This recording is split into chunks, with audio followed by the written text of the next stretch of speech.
नमस्कार दोस्तों। आज के क्लास में हम लोग देखने वाले हैं कि जो वनडे एग्ज़ाम होते हैं एसएससी, सीजीएल, एमटीएस, सीएचएसएल या फिर रेलवे के एग्ज़ाम होते हैं, उसमें जो वन लाइन के क्वेश्चन पूछे जाते हैं उसको देखेंगे। तो चलिए शुरू करते हैं अपने पहले क्वेश्चन के साथ। गुरुत्वाकर्षण की खोज किसने की थी? तो वो किए थे न्यूटन ने। नोबेल पुरस्कार विजेता पाने वाला प्रथम व्यक्ति कौन था? तो भारतीय व्यक्ति थे रविंद्रनाथ टैगोर। द्रोणाचार्य पुरस्कार किससे संबंधित है? तो श्रेष्ठ गुरु या श्रेष्ठ परीक्षा, मतलब कि जो कोच होते हैं उन्हें दिया जाता है द्रोणाचार्य पुरस्कार। खजुराहो कहाँ स्थित है? तो वो मध्य प्रदेश में स्थित है। जो राष्ट्रीय रक्षा अकादमी है वो कहाँ है? देहरादून यानी उत्तराखंड में। इसके बाद रामकृष्ण मिशन की स्थापना की थी, तो स्वामी विवेकानंद ने रामकृष्ण मिशन की स्थापना किए थे। भारतीय मानक समय आधारित है। 82.5 डिग्री पूर्वी देशांतर पर भारत का मानक समय आधारित है।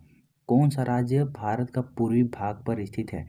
तो भारत का जो अरुणाचल प्रदेश है वो भारत का सबसे पूर्वी राज्य है। कौन सा देश नाथुला दर्रा के पार है? तो जो हमारा नाथुला दर्रा के पार वो देश है, यहाँ पर आप उसका आंसर देखिए, चीन जो है नाथुला दर्रा के पार है। पृथ्वी के नज़दीक वायुमंडल की सबसे निचली परत कौन सी है? तो क्षोभ मंडल सबसे निचली परत है। वर्षा हो या फिर धूल मिट्टी, ऐसे बड़े बड़े जो कण होते हैं, जो भी घटनाएं होती हैं वायुमंडल संबंधी, वो क्षोभ मंडल में होता है। भारतीय सेना में विजयंत नाम क्या है? तो जो भारतीय सेना में विजयंत नाम का एक टैंक है। इसके बाद हमारा अगला प्रश्न, चीनी यात्री फायान किसके शासनकाल में भारत आया था? तो विक्रमादित्य यानी इन्हीं को कहा जाता है चंद्रगुप्त द्वितीय। इन्हीं के शासनकाल में फायान भारत आया था। प्रख्यात शिलान्यासकार पृथ्वीराज कपूर और राज कपूर का संबंध है। ये दोनों पिता और पुत्र थे, बाप और बेटे थे। निम्नलिखित में से कौन सा राज्य चाय उत्पादन के लिए जाना जाता है? आपको पता होगा कि असम पहाड़ी इलाका है, तो वहाँ पर चाय का उत्पादन ज़्यादा होता है। इसके बाद भारत के किस राज्य में चावल का उत्पादन होता है? तो पश्चिम बंगाल जो है वहाँ पर चावल उत्पादन बहुत ही ज़्यादा होता है, क्योंकि वहाँ पर जो वहाँ की उपज है, मिट्टी है, वहाँ इस प्रकार की है कि वहाँ पर चावल का उत्पादन बहुत ज़्यादा मात्रा में और अच्छी क्वालिटी का चावल उत्पन्न हो सकता है। भारत के किस शहर में जंतर मंतर स्थित है? तो दिल्ली में जंतर मंतर स्थित है। भारत के किस राज्य में दार्जिलिंग स्थित है? तो भारत का जो पश्चिम बंगाल राज्य है वहीं पर दार्जिलिंग नाम का एक जिला है। तेलुगु राज्य किस राज्य की राजभाषा है? तो आंध्र प्रदेश में एक तेलुगु भाषा बोली जाती है, वहीं की ये राजभाषा है। हॉकी खेल के प्रत्येक टीम में कितने खिलाड़ी होते हैं? एक टीम से कितने खिलाड़ी हॉकी में खेलेंगे? तो उसका सही आंसर होगा 11। बांग्लादेश की मुद्रा क्या है? टका। बांग्लादेश की मुद्रा टका है, जिसे भारत की मुद्रा रुपया है। इसके बाद नील नदी के किनारे कौन सी सभ्यता का विकास हुआ था? तो मिस्र की सभ्यता नील नदी के किनारे विकसित हुई थी। किस स्थान पर महात्मा बुद्ध ने ज्ञान प्राप्त किया था? तो ये गया था, बिहार में यह जगह है, बिहार राज्य में यह जगह है और वहीं पर महात्मा बुद्ध को ज्ञान प्राप्त हुआ था। प्रसिद्ध नाटक शकुंतला किसने लिखी थी? तो शकुंतला जो नाटक था महाकवि कालिदास ने लिखा था। इसके बाद ज्वार सबसे ऊंचा कब होता है? जब ज्वार ये होता है जब समुद्र का पानी ऊपर नीचे आता है, उसी को ज्वार भाटा कहा जाता है।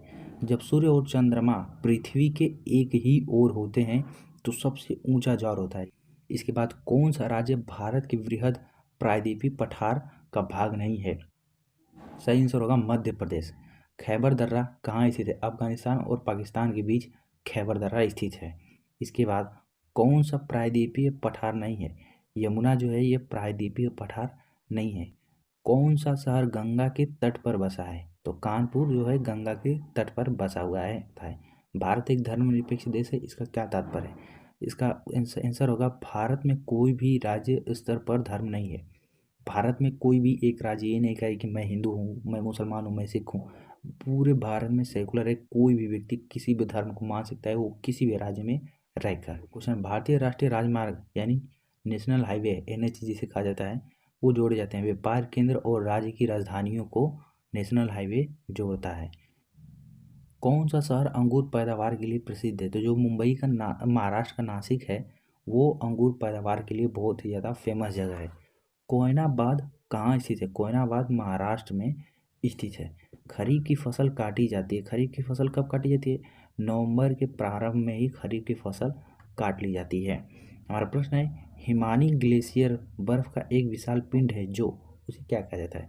हिमालय पर्वत में श्रेणी के शीर्ष स्थलों पर छाया रहता है, इसी को कहा जाता है कि वो ग्लेशियर है, जहाँ पर खूब ज़्यादा बर्फ पड़ जाता है और वो बर्फ एक इकट्ठा जगह होता है, उसी को ग्लेशियर कहा जाता है। कौन सी कायांतरित सेल है? तो संगमरमर है, उसे कायांतरित सेल। संगमरमर डायरेक्ट आपको प्राकृतिक से नहीं प्राप्त होते हैं, वो बनाए जाते हैं, तो उसे कायांतरित सेल कहा जाता है। सार्क का पूर्ण रूप क्या है? South Asian association for regional cooperation. ये सार्क का फुल रूप है। भारत आने वाले सागरीय मार्ग की खोज किसने की थी? वास्को डी गामा ने भारत आने वाले सागरीय मार्ग की खोज की थी। क्वेश्चन है हमारा, सुएज नहर के खुलने से किन दो महाद्वीपों के बीच मार्ग छोटा हो गया? आंसर हमारा होगा यूरोप से एशिया और पूर्वी अफ्रीका का मार्ग छोटा हो गया। और इसके बाद हमारा अगला प्रश्न है, विश्व युद्ध कब लड़ा गया? 1914 से 1918 के बीच हमारा प्रथम विश्व युद्ध लड़ा गया। किसके शासनकाल के दौरान मराठा सत्ता सर्वोच्च शिखर पर था? तो बालाजी जो बाजीराव थे, उनके जब शासनकाल था, उनका वो जब राजा थे, तो मराठा साम्राज्य बहुत ही ज़्यादा शक्तिशाली हो गया था। अंग्रेज भी उनसे डरते थे कि यदि कुछ कर दे तो ये पूरे अंग्रेजी सेना को तबाह कर सकते हैं। इसके बाद सत्यशोधक समाज की स्थापना किसने की थी? तो महात्मा फूले ने सत्यशोधक समाज की स्थापना किए थे। भारत में राष्ट्रीय गान जन गण मन के रचयिता कौन थे? तो रविन्द्रनाथ टैगोर भारत के राष्ट्रीय गान के रचयिता थे। साथ ही रविन्द्रनाथ टैगोर ने बांग्लादेश के भी राष्ट्रीय गान को उन्होंने लिखा था, जिसका नाम है अमार सोनार बांग्ला। इसके बाद भारत का महान श्रेष्ठ व्यक्ति ग्रैंड ओल्ड मैन इंडिया के नाम से किसे जाना जाता है? तो है दादा भाई नौरोजी। हमारा क्वेश्चन है कि सविनय अवज्ञा आंदोलन कब प्रारंभ हुआ था? तो वो मार्च 1930 में 12 मार्च 1930 से प्रारंभ हुआ, जो 6 अप्रैल 1930 तक चला था। इसके बाद किस प्रधानमंत्री ने समाजवाद की विचारधारा को आगे बढ़ाया? तो पंडित जवाहरलाल नेहरू ने समाजवाद की विचारधारा को आगे बढ़ाया। भारत के अरब सागर और पश्चिम बंगाल की खाड़ी से लगे समुद्र की लंबाई कितनी है? तो वो है 6100 किलोमीटर। भारत के अरब सागर और पश्चिम बंगाल की खाड़ी के बीच की दूरी है। कृष्णा नदी का उद्गम किसके स्थल के समीप होता है? तो कृष्णा नदी का जो उद्गम है उसके बारे में बताना है। तो महाबालेश्वर से कृष्णा नदी का उद्गम होता है। पृथ्वी के 1 घंटे कितने देशांतर घूम लेती है? पृथ्वी 1 घंटे में 15 डिग्री का देशांतर कंप्लीट कर लेती है। चंद्र ग्रहण कब होता है? तो चंद्र ग्रहण पृथ्वी और सूर्य जब चंद्रमा के बीच आ जाएं तो उस समय चंद्र ग्रहण होता है। ब्रिटिश शासन के द्वारा स्थानों के बीच प्रथम रेलवे शुरू किया गया था।